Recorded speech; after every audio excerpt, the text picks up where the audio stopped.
All right, everybody. This is Sheets, and I'm along with Bobby. We're going to be doing the Showdown slate for tonight's game between Cleveland against Pittsburgh. The reason why I'm hosting is we're doing some testing of the screen share. In any case, what do you think of the game overall, Bobby? I think that the Pittsburgh wins. Last game, not a lot to play for Cleveland. Covering is always a weird thing to pick Pittsburgh, but do think that maybe give Roethlisberger a little bit of an edge here because the last home game, but they are still playing for the playoffs. So that's my first take is that I do think that Pittsburgh wins this game. What's the spread in this game? 3 points, 46, 43 total, 43 and a half total. Who's favored? Pittsburgh. Pittsburgh is favored. Okay. Yeah. So this is what I feel. So this is Pittsburgh's could be Roethlisberger's last home game, right? Mm-hmm. And Pittsburgh's still playing for something, right? And how many times have we seen Pittsburgh fans just go freaking totally berserk in situations like this? They're gonna be totally cranked up, and the spread's only 3. I'm taking Cleveland. All right. So let's go on to at least the Showdown slate. Now, again, we talked about this, but before we talked about the NBA, we talked about our NFL from the other day, from yesterday, and we talked about Russell Wilson and maybe his last home game, whether he went off, and we were just kind of looking at it backwards, saying, well, maybe we're just looking at it after the fact that he, because it was his last home game, he went off, but then Bobby pointed out that but he was still let loose in the fourth quarter. They're up 30. What's different about that game and this game is it's more about winning than about about keeping Roethlisberger happy and getting Roethlisberger like zillions of touchdown passes. They actually need to win the game. So if they're ahead for whatever reason, they're not going to just like wing it just so that Roethlisberger can go out with 3 other touchdowns or something like that. I think that might be the difference.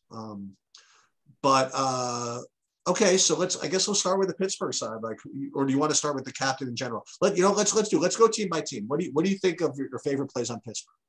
So on Pittsburgh, I'm just grabbing my sheet here.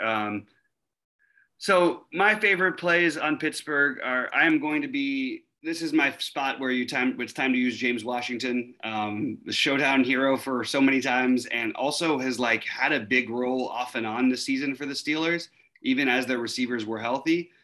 With Freiermuth coming back, I think it hurts him a little bit because you're going to have another guy to throw the ball to. But you go back just a couple weeks. I mean, he put up 6. He had 5 targets, 3 catches against Tennessee. He's really cheap. Against Minnesota, had a really big game. He always has a big play threat. He had 16 and a half fantasy points that game. He's 2,200. So he would be my preferred spend down. I'm probably going to be playing Roethlisberger in the limited number of lineups that I enter. And I will probably include Deontay Johnson, some Chase Claypool, but I have it in that order. And then I would put Najee Harris after those guys. That's my interest in the Pittsburgh side. I don't, you could definitely make an argument for Ray McLeod too. I'm just giving a little bit of the edge to James Washington in that matchup. But that's pretty much all the guys I'm using from Pittsburgh. Yeah, do you have any interest in the kicker?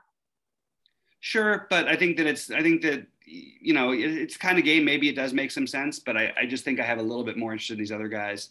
And the way Pittsburgh plays, you get so much PPR stuff that even if the kicker has a good game, it's just these guys can get there. But I do think Boswell is a little cheaper than I thought they would make him actually. So I think he's completely viable. Yeah, I think that I don't say the popular, but for me at least, if I rank these by points per dollar, which by the way is just the worst thing you could ever do on a showdown slate. The guys that kind of like the cheaper value guys that show up are the guys you mentioned, are James Washington and then Ray McLeod. There aren't any sub 500 total off the wall hoodoos in this game, which to me, I mean, it's probably going to make these guys, I would think, popular, but I don't know. So James Washington I like more than Ray McLeod. And as far as the receivers go, I mean, Deontay Johnson has really been doing well. But I have to say, I mean, again, we were talking about whether it's important to put a game script together. If I'm going to go with the Cleveland side of this, I mean, maybe fading the Pittsburgh receiving game is the way to go. My favorite play is just to go with Najee Harris. I would prefer to do that than to go with the passing game. It's probably like just a terrible idea, but that's my thing. My favorite play is going to be Najee Harris. And then for the receivers, James Washington is a value. And I don't think Claypool is that much worse than Deontay Johnson. So if I had to pick somebody to fade manually, just for whatever reason, maybe Deontay Johnson or Ben Roethlisberger would be the ones to fade. And that's really rough business doing either of those things. But that's my initial instinct. Again, this is Showdown. So you got to do something a little bit different. That's kind of what I would do. And maybe just hope that I could play Cleveland guys and do a little better. I don't know. Yeah, I get it. I think, going with the game script you were mentioning, I would actually go the opposite direction, but because I don't see them, how they're down, but they're running the ball with Harris the whole time. It doesn't, fit my thinking. No. Also, Roethlisberger, they say what you will about him, they throw the ball a ton. They really, really throw the ball a ton. So and by the way, Najee's part of that, but not as much a part of it as he was early in the season when he had 19 targets in a game. He's been, 7, 5, 3, 5, 6, 5, 3, where you get Deontay Johnson, who that's the difference between he and Claypool, is that Claypool just isn't going to get the work that Deontay Johnson does basically ever. Yeah. Now, it is a tougher matchup for Deontay Johnson, but Deontay Johnson still will probably end up, as he always does, with double-digit targets. And to me, that would be the toughest fade on the slate, because I think that he's gonna. I think he's realistic, like not floor, but the low end of where he is in 13 fantasy points or something. And this is a game where I don't think you're going to have just fantasy points all over the place. So I like the idea of the Deontay Johnson, but I do like Claypool as well. I don't mind if you want to go that route. I think you can play both of them together too. And even if you're not playing Roethlisberger, that's the weird part, because they get so many, the PPR thing is such a big part of it. And with Roethlisberger, it would make more sense to pair him with, logically to pair him with Claypool, because Claypool has more touchdown. That's more how he gets there. It's not going to be from, 10 catches or 12 catches for 6 yards at a time. So that would be the argument for maybe playing Claypool, who's going to be a little lower owned. It just hit me who my favorite Pittsburgh guy is. I really like this Freiermuth guy. I think he's a really, really good tight end, and if he's playing, I think that's where I'm going to go. I think he's going to be my favorite for Pittsburgh. Mm-hmm. And it's viable. That makes sense. Okay. Do you like Cleveland better? Who do you like on Cleveland? Well, you gotta start with Mr. Chubb, right? Well, we got Kareem Hunt questionable tonight. Okay. I'm just saying that could make Kareem Hunt a pretty sweet play as well. You could play both of them. Yeah, maybe. I would start with Chubb as my favorite, and then with respect to receivers, if I wanted to play some of the receiving game, there's Landry, Njoku, Hooper. I'm just going to give you all the guys and tell you my favorites are this. Njoku, Hooper, and Rashad Higgins, Donovan Peoples-Jones. I guess Landry would be my favorite, but he's kind of expensive. Is there any dart throws? Maybe Schwartz for Cleveland? I don't know. Maybe I'm just kind of asking for trouble. But I guess Landry would be my favorite. But I would start with Chubb. Chubb, Cleveland defense, and then Landry would be my three favorites, I think. Yeah, I think they might have a little trouble running the ball in Pittsburgh. We'll see, but that's my sort of my fear a little bit. I think that if Hunt plays, it's going to be that's a tough fade for me at 5,400. And I think he might play because they statistically are not eliminated, or are they actually now? It's really close. I mean, I think that if they're not, it's like they need everybody else to lose like 10, then they need to win. I don't know. They need to win 2. I don't know if it's really realistic. I kind of like Higgins just because the ownership difference between. No, Cleveland is eliminated. Yeah, statistically they are eliminated. Okay. Yes. I kind of like Higgins because Peoples-Jones is going to be more popular, and I don't necessarily think there's a huge difference between the two. So I would take Higgins and hope for the big play.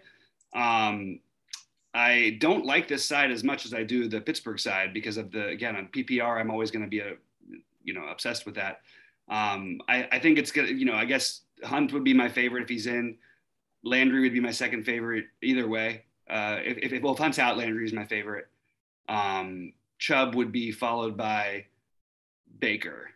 Other than that, it gets really thin really quick for me. I don't really like, I could play roulette with the tight ends. I don't know which ones Njoku always feels like the bigger play potential, but realistically it's probably Hooper is the better play. I just think that I don't really like a lot on this side. Maybe Anthony Schwartz is a minimum or a cheaper guy that we could consider, but I don't really feel great about any of it, to be honest with you. And Schwartz did score a touchdown. They give him some rushing attempts too. You'll use him on some plays. So maybe he's got some touchdown upside at 1.4. I guess Schwartz would be viable. So that's pretty much all the guys I have from Cleveland at the moment. I'll tell you, maybe it's because, again, for those of you just watching this one, not the basketball one. So while I'm almost done with the symptoms, I'm still kind of testing positive. So I'm a little down on things right now, even though I should be really happy that I'm healthy and stuff like that. Been quarantined. It's like kind of annoying. Maybe I just feel I'm like the Grinch with my take on this game, but that's just kind of what I feel. I feel it's like everybody's looking for the swan song and the Roethlisberger at home and all this stuff. And Cleveland's been just freaking miserable for like the whole season. I just feel as though nothing would make Cleveland happier than stick to freaking Pittsburgh. I agree with that. And also Baker's still playing for, his future contracts away from so I'm going to go with that narrative, and I'm going to, I feel bad but Roethlisberger is like such a competitor and all this stuff. Give me the Browns defense and a couple of pick sixes and send them off in misery. That's going to be my Grinch that stole Christmas take that I'm probably going to apply to Showdown. We'll see what happens. It certainly makes sense, and I totally agree with you that I think you will get Cleveland's best foot forward. This is again, it may not mean anything to them, but why? What do they have to protect either? Like, you know what I mean? They don't have anything. Baker's not going to be a Brown unless they, for some reason, decide to re-sign him.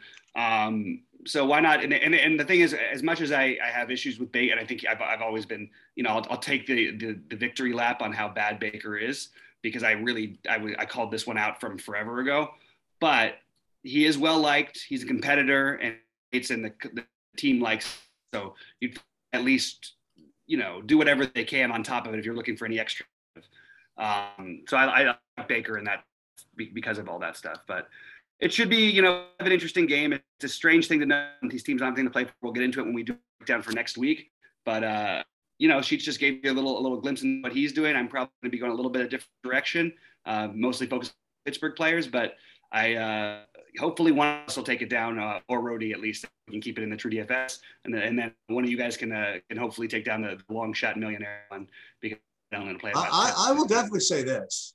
I'm telling you, the Grinch take and the way I'm going to end up building, I am definitely going to have some unique lineups. I promise you. Yeah, I believe that. That's key. I'm going to have some James Washington at captain. I'll just say that right now. I'm going to take that weird shot. All right, guys. Well, good luck to everybody out there. Anything else before? Oh, I guess you're the one covering this one. Sorry, I should. No, I guess is this the last Monday night? Is there a Monday night game next week? I forget. I'm pretty sure there's not, right? Because they have to do it fair and balanced thing. I don't know. I haven't checked yet, but I would imagine there is not. In any case, let's. But I'll tell you, everybody start flexing your Showdown muscles, because if we get to the playoffs, I might be playing every game as a Showdown. Every game Showdown slate. So we'll see. Why not? It should be fun. Hey, at least playoff football, we have some idea that. Guys aren't going to come out if the littlest thing tweaks them or whatever. They're going to do whatever they can to stay on the card. So at least we have that going for us. Well, hopefully we don't have anybody running off the field, retiring in the middle of a play. Strangest thing of all time. I'm still curious for the whole story to break out, but that is really, really weird stuff. All right, go ahead. So, that's it for me. Good luck, everybody. Good luck, everybody.